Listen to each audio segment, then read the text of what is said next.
Selamat pagi semua.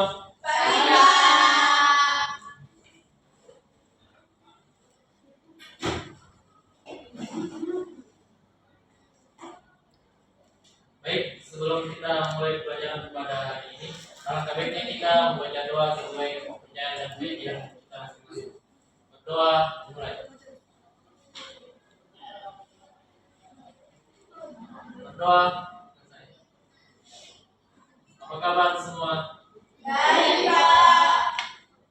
Oke, pada hari ini kita akan mempelajari suatu materi, yaitu langkah-langkah dalam melakukan penelitian etnografi. Jadi kita perlu jelaskan sedikit dari pengertian. Kita mulai dari pengertian etnografi dulu. Jadi etnografi itu adalah satu metode penelitian kualitatif yang digunakan untuk memahami kehidupan sosial, budaya, dan kebiasaan suatu kelompok masyarakat dari sudut pandang orang dalam epik perspektif. Istilah ini berasal dari bahasa Yunani, yaitu ethnos, yang berarti bangsa ataupun kelompok, dan grapo, yaitu artinya menulis, yang berarti menulis tentang suatu kelompok. Dalam praktiknya, etnografi itu melibatkan penelitian yang terjun langsung ke lapangan, tinggal bersama komunitas yang diteliti, dan mengamati serta berpartisipasi dalam kehidupan mereka sehari-hari. Jadi contohnya itu kita pergi ke suatu desa ataupun kelompok di desa itu, kalau kita mau melakukan penelitian kita harus terjun langsung ke daerah mereka, dan kita bisa tinggal beberapa hari sama mereka guna memahami atau memperdalam bagaimana kehidupan mereka di sana.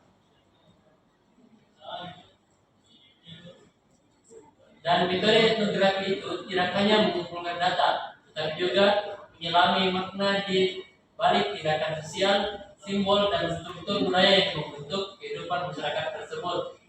Hasil akhirnya biasanya berupa deskripsi mendalam, deep description, yang menggambarkan cara hidup, nilai-nilai, dan cara berpikir komunitas. Ya, jadi kita itu kalau misal dalam materi ini, metode etnografi itu tidak hanya mengumpulkan data semata, tapi juga kita bisa memahami bagaimana makna cara mereka berinteraksi sehari-hari, misal dalam bentuk tindakan sosial, simbol, dan struktur budaya mereka.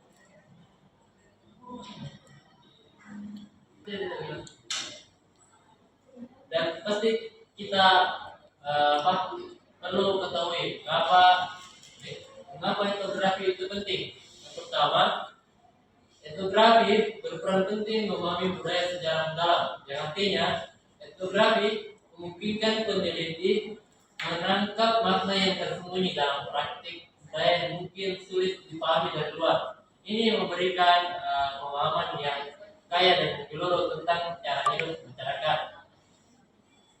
Dua, menjembatani perbedaan sosial budaya.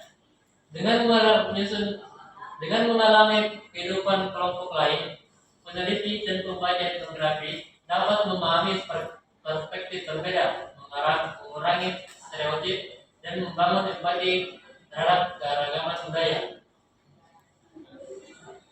Tiga, memberikan suara kepada komunitas marginal. Melalui etnografi, kelompok-kelompok yang sering terpikirkan dalam wacana dominan dapat menyampaikan pengalaman dan pandangan mereka kepada dunia luar. Dan selanjutnya, etnografi berkontribusi terhadap ilmu sosial dan kebijakan. Temuan etnografi bermanfaat untuk pengambilan keputusan dalam bidang pendidikan. Contohnya seperti kesehatan, pembangunan masyarakat, hingga kebijakan publik, karena itu adalah berdasarkan kenyataan hidup masyarakat di lapangan. Dan selanjutnya itu adalah melatih kepekaan sosial dan kritis.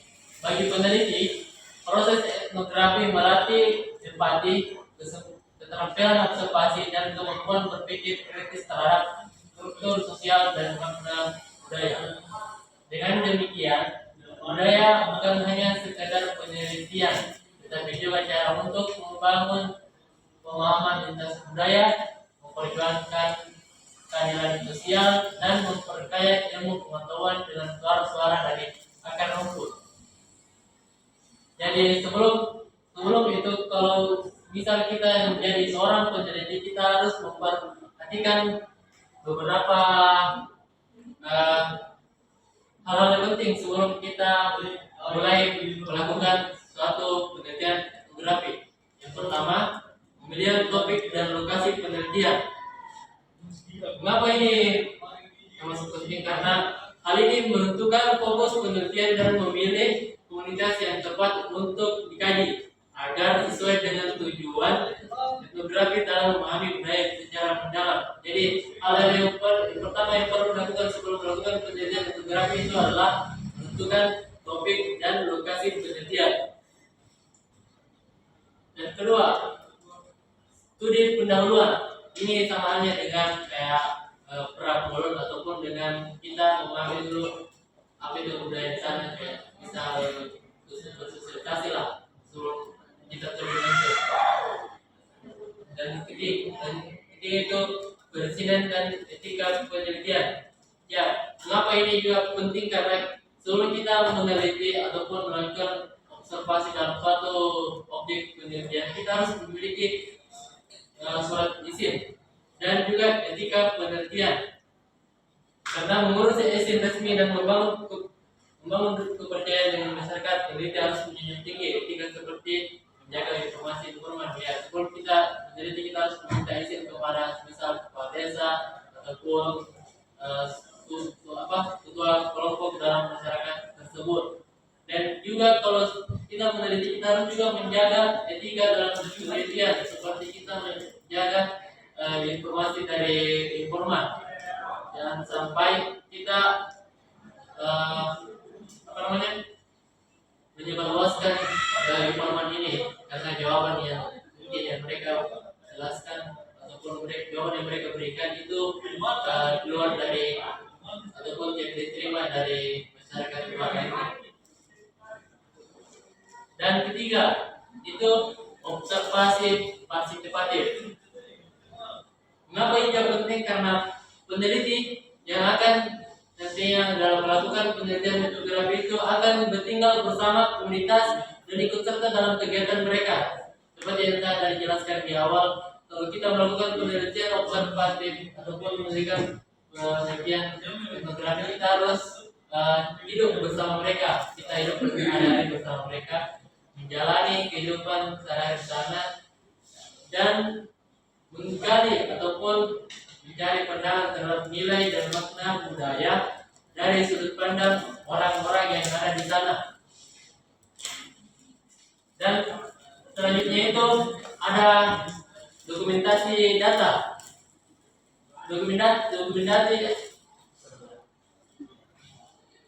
Selanjutnya itu adalah dokumentasi data. Mengapa ini penting? Karena kita akan mengumpulkan dan mencatat data secara sistematis melalui catatan lapangan, foto ataupun rekaman video. Seperti yang tadi saya bilang bahwa sebelum kita melakukan penelitian, kita harus melakukan suatu izin dari suatu kepada suatu kelompok ataupun tujuan dari para kelompok tersebut. Ini berguna untuk mendapat izin dan mendapatkan suatu dokumentasi terhadap penelitian di lapangan kita. Dan selanjutnya itu ada analisis data. Ini adalah cara kita menelaah data yang terkumpul untuk menemukan pola, makna, dan tema budaya, lalu menghubungkannya dengan teori-teori yang relevan. Seperti misalnya teori dari Emil Durkheim tentang struktural fungsionalisme, yang berarti bahwa mereka memandang bahwa masyarakat itu mempunyai peran dan fungsi yang berbeda-beda dan mempunyai satu tujuan yang sama. Selanjutnya itu ada penulisan laporan etnografi. Mengapa ini penting? Karena dalam menyusun laporan dalam bentuk narasi yang harus menggambarkan kehidupan masyarakat yang diteliti secara mendalam dan sistematis. Karena itu berguna untuk secara nanti kalau semisal ada orang yang ingin mengetahui kehidupan di sana dan padahal kita sudah ke sana, kita dapat memberikan suatu artikel ataupun viral dunia yang telah kita teliti dari masyarakat yang pernah kita teliti. Jadi mereka bisa memahami bagaimana budaya di sana, kehidupan di sana, dan sehari-hari mereka di sana. Dan selanjutnya itu adalah validasi dan umpan balik. Ini berperan penting karena kita bisa memeriksa dan kembali data-data yang kita telah teliti dan membandingkannya dengan penelitian yang lain, misal kayak jurnal ilmiah yang lain ataupun teori-teori yang lain yang relevan dengan penelitian kita dan berguna untuk memberi ataupun meminta masukan dari informan dari objek ataupun tempat penelitian kita di sana. Jadi itulah tadi suatu sebuah materi mengapa dan ataupun jadi itulah tadi materi langkah-langkah dalam melakukan penelitian etnografi, dan saya juga sudah jelaskan mengapa etnografi itu penting dan cara-cara menyusun penelitian etnografi. Dari sini paham anak-anak? Paham. Oke. Jika ada pertanyaan yang mau ditanyakan, silakan bertanya. Saya Pak. Oke, silakan Aul. Pertanyaan saya itu adalah apa sih tujuan utama dari observasi partisipatif dalam penelitian etnografi ini, Pak? Oke, pertanyaan yang bagus. Tujuan utama dari Oke.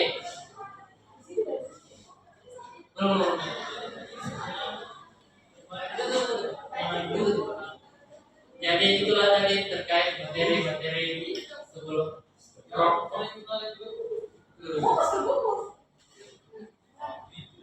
Jadi itulah tadi materi langkah-langkah dalam melakukan penelitian etnografi. Dan sudah saya jelaskan tadi di awal materi itu mengapa etnografi itu penting, asal-usul etnografi dan langkah-langkah dalam menyusun penelitian etnografi. Dan selanjutnya saya buka sesi pertanyaan kepada anak-anak sekalian, bahwasanya jika ada yang perlu ditanyakan, silakan bertanya. Saya Pak. Ya, silakan. Pertanyaan saya itu adalah apa sih tujuan utama dari observasi partisipatif dalam penelitian etnografi ini, Pak? Oke, pertanyaan bagus yang telah dilontarkan oleh Aul. Mengapa etnografi?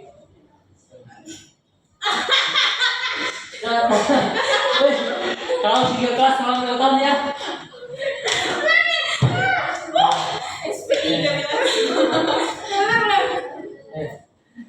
Pertanyaan bagus. Iya. Tidak kawan. Tidak. Nurul. Pindah. Kiri ke situ dong. Ikut tunggu di sini dong. Ikut tunggu di sini. Yo, supaya tahu banyak murid tuh. Ini dananya jam 9. Ya, hukum kurang kena. Kau ntar membersihkan WC ya. Oke, ulang. Apa ini pertanyaan? Oke, jadi itu tadi materi terkait langkah-langkah dalam melakukan penelitian etnografi.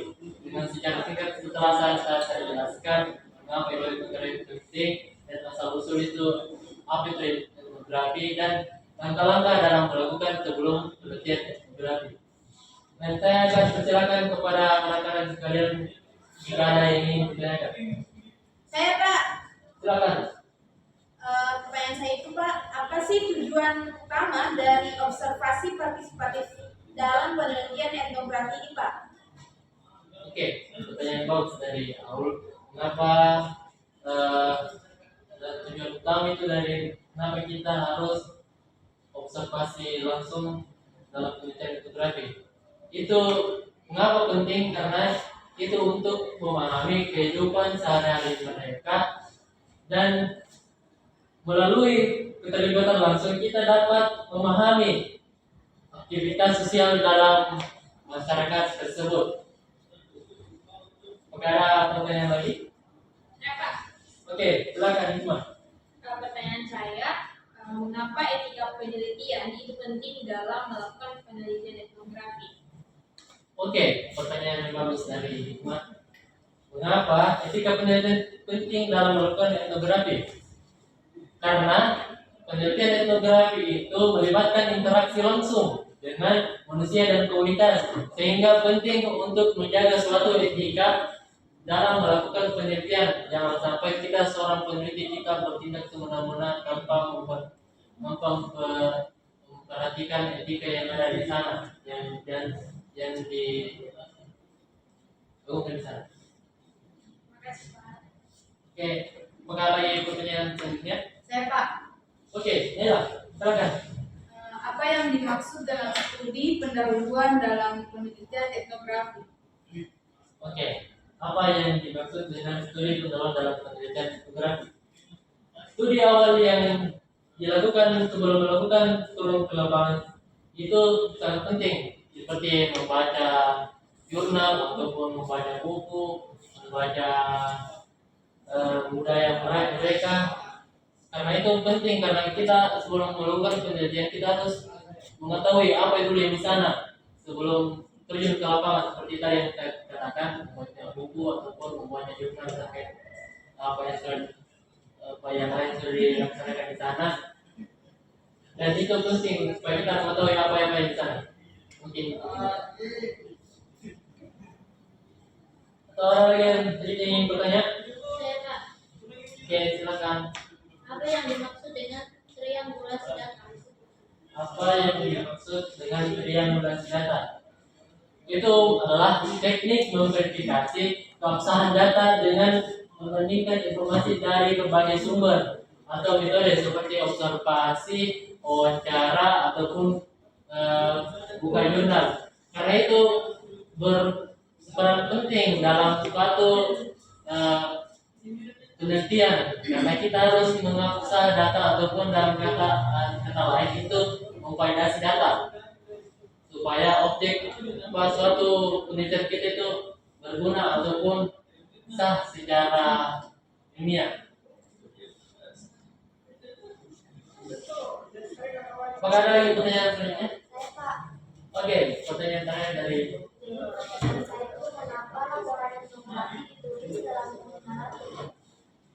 mengapa laporan etnografi ditulis dalam bentuk naratif? Oke, karena narasi memungkinkan peneliti menggambarkan secara mendalam pengalaman dan makna budaya dan konteks sosial masyarakat yang ditulis. Dan itulah mengapa penting ditulis secara naratif, karena itu bertujuan untuk menjelaskan secara detail bagaimana interaksi ataupun budaya-budaya yang ada di dalam suatu masyarakat itu kita dapat deskripsikan secara naratif. Oke.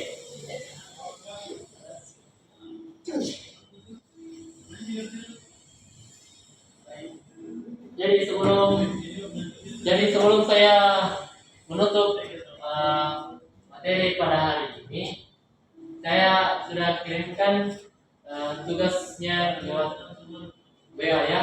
Jadi kalian akan mengerjakan suatu soal terkait materi-materi yang telah saya jelaskan. Oke, kesimpulan dari materi kita pada hari ini adalah etnografi adalah metode penelitian kualitatif yang bertujuan untuk memahami kehidupan sosial dan budaya suatu komunitas secara mendalam dari sudut pandang orang dalam. Melalui pendekatan langsung di lapangan seperti observasi partisipatif dan wawancara mendalam, etnografis menggambarkan realitas masyarakat dalam bentuk narasi deskriptif yang kaya makna.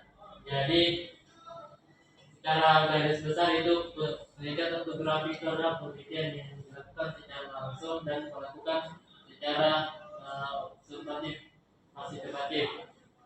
Jadi mungkin itulah saja pertemuan kita pada hari ini, dan semoga materi-materi apa yang telah disampaikan oleh Bapak dapat dipahami baik-baik oleh anak-anak sekalian.